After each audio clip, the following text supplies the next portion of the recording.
Ils croient maîtriser chaque mot, mais leur propre discours trahit l'abîme entre le réel et leur fiction. C'est une fissure verbale, une micro-imperfection dans leur façade que même le manipulateur le plus aguerri ne peut entièrement dissimuler. Tu penses que le mensonge est une affaire de dissimulation parfaite? Tu es sur le point de découvrir que les architectes du faux laissent toujours, sans le vouloir, des plans de leur propre prison.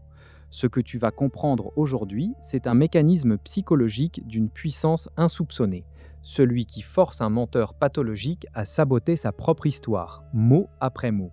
Nous allons disséquer ces dissonances narratives qui émergent comme des signaux d'alerte dans leur discours, ces infimes décalages dans le rythme de leurs paroles et ces pauses inattendues qui sont autant de balises pour toi. Apprendre à identifier ces indices verbaux n'est pas un simple exercice d'observation, c'est une compétence cruciale pour ériger ton bouclier psychologique face aux imposteurs et pour démanteler les fondations des relations toxiques. Le mensonge, en particulier le mensonge chronique, exige un effort cognitif colossal. Il ne s'agit pas de simplement cacher la vérité, mais de construire une réalité alternative cohérente, de la maintenir et de la défendre contre toute incursion du réel. Les recherches en psychologie de la déception, notamment celles popularisées par des figures comme Albert Weich, ont démontré que cette charge cognitive accrue se manifeste souvent de manière involontaire. Imagine le cerveau comme un ordinateur qui, au lieu de récupérer un fichier existant dans sa mémoire, le souvenir réel, doit en créer un de toutes pièces, puis simuler son accès. C'est une performance constante, une pièce de théâtre où le comédien est aussi le metteur en scène, le scénariste et le public, et où chaque ligne doit être improvisée avec la pression de l'authenticité. Plus la supercherie est complexe, plus le nombre d'éléments à jongler est important, plus cette charge pèse lourdement sur la capacité du menteur à maintenir une fluidité naturelle et une parfaite cohérence. Chaque ajout, chaque modification narrative pour améliorer l'histoire ou la rendre plus crédible augmente le risque d'une fissure. La moindre question inattendue peut provoquer un ralentissement, une hésitation qui trahit non pas la recherche d'un souvenir, mais la fabrication d'une nouvelle pièce du puzzle imaginaire.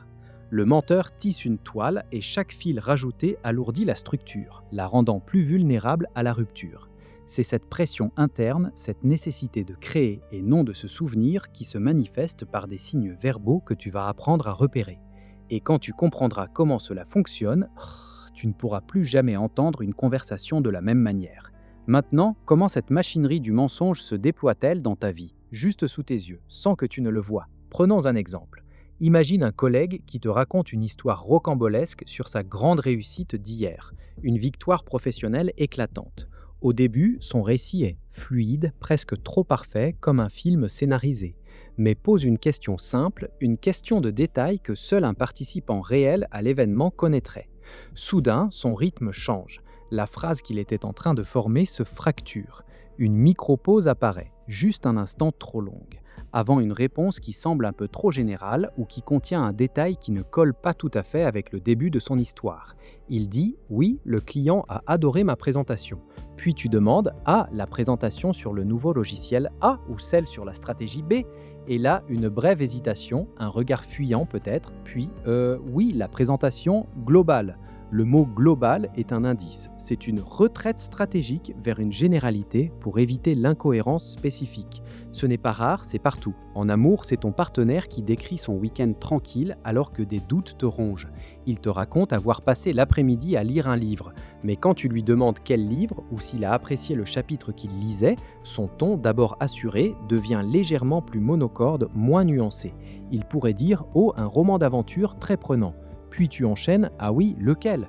Une autre brève pause, un léger décalage dans la prosodie et il répond « Un auteur pas très connu ».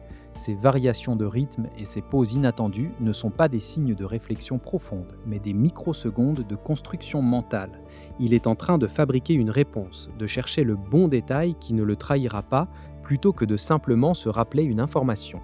Les travaux de Paul Ekman, bien que souvent centrés sur les expressions faciales, ont également mis en lumière l'énorme effort psychologique pour maintenir une façade cohérente, même verbalement. Le manipulateur est dans un état de performance constante, une tension que même le plus habile ne peut masquer éternellement dans le flux naturel de sa parole. Son cerveau est un champ de bataille, chaque mot une potentielle grenade. C'est fascinant de voir comment le besoin de contrôle absolu finit par se retourner contre eux. Alors, comment te défendre face à ce tour de passe-passe verbal? Voici 3 approches concrètes qui transformeront ton écoute. Premièrement, apprends à détecter les dissonances narratives. C'est l'art de repérer les petites incohérences, les micro-ruptures logiques dans un récit. Le menteur, en construisant une histoire, a souvent du mal à maintenir une chronologie parfaite ou une cohérence entre des détails apparemment insignifiants. Par exemple, il te raconte avoir fait une action à un certain moment, mais plus tard, un autre détail de son histoire ne correspond pas à cette même temporalité. Il pourrait dire « j'étais à la réunion à 9 heures », mais ensuite raconter une anecdote qui, par sa nature, n'aurait pu se produire qu'à 8h30. Ne te contente pas d'écouter les grandes lignes. Concentre-toi sur les arrière-plans, les éléments secondaires que le menteur n'a pas jugé important de mémoriser ou de fabriquer avec précision. Pose des questions sur ces détails annexes. Si le récit est authentique, la personne y répondra avec une facilité naturelle. Si elle ment, tu observeras un micro-ralentissement, une recherche, une hésitation avant une réponse qui sonne un peu trop générale ou qui redirige la conversation. Deuxièmement, analyse le rythme et les pauses inattendues. Une conversation normale fluctue. Elle a ses pauses naturelles de réflexion, ses accélérations d'enthousiasme. Le menteur, lui, peut présenter un rythme soit anormalement fluide pour donner l'impression d'une histoire bien rodée, soit au contraire des ralentissements suspects quand il est contraint de fabriquer en temps réel. Écoute les phrases qui commencent par une certaine assurance et qui finissent par une légère hésitation, ou les interruptions soudaines qui n'ont pas de raison apparente. Une pause trop longue avant une réponse simple ou une fluidité forcée sur des détails complexes sont des signaux. C'est comme une voiture qui roule trop doucement sur l'autoroute ou qui accélère bizarrement dans un virage. Ce n'est pas le comportement attendu. Observe ces décalages par rapport à son rythme de parole habituel, son ton naturel. Il révèle l'effort mental. Le véritable souvenir se déroule avec une certaine musicalité. La fabrication, elle, sonne souvent faux. Troisièmement, adopte la posture de l'observateur neutre. L'une des plus grandes forces du menteur pathologique est sa capacité à manipuler tes émotions.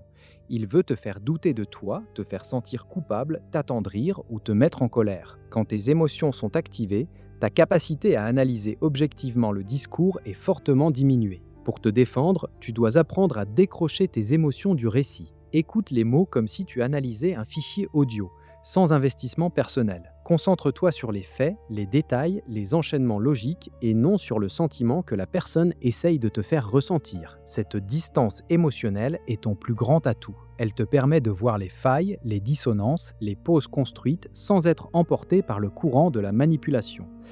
C'est une discipline mentale qui te transforme d'une victime potentielle en un détecteur impartial. Après avoir compris ces mécanismes, tu vas réaliser que le monde social est un théâtre beaucoup plus complexe que tu ne l'imaginais. Tu ne verras plus jamais une conversation innocente de la même manière. Ce n'est pas de la paranoïa, c'est une vision affûtée. Tu vas commencer à percevoir ces légères variations dans le tissu de la réalité verbale que les autres acceptent sans question. Les narrations trop fluides, les détails qui ne s'emboîtent pas, les silences qui en disent long, tout cela va s'illuminer sous un nouveau jour. Tu vas sentir un changement profond dans la manière dont tu interagis, une nouvelle conscience de ce qui se cache sous la surface des mots. Ce bouclier psychologique, tu l'as maintenant. La détection du mensonge pathologique n'est qu'une des nombreuses clés pour déverrouiller les complexités de l'esprit humain. Continue à aiguiser ton observation, à écouter au-delà des mots prononcés et à voir les courants invisibles qui gouvernent nos interactions. Il y a encore des réalités cachées, des stratégies psychologiques encore plus insidieuses que nous allons explorer ensemble. Ne manque sous aucun prétexte ce qui vient.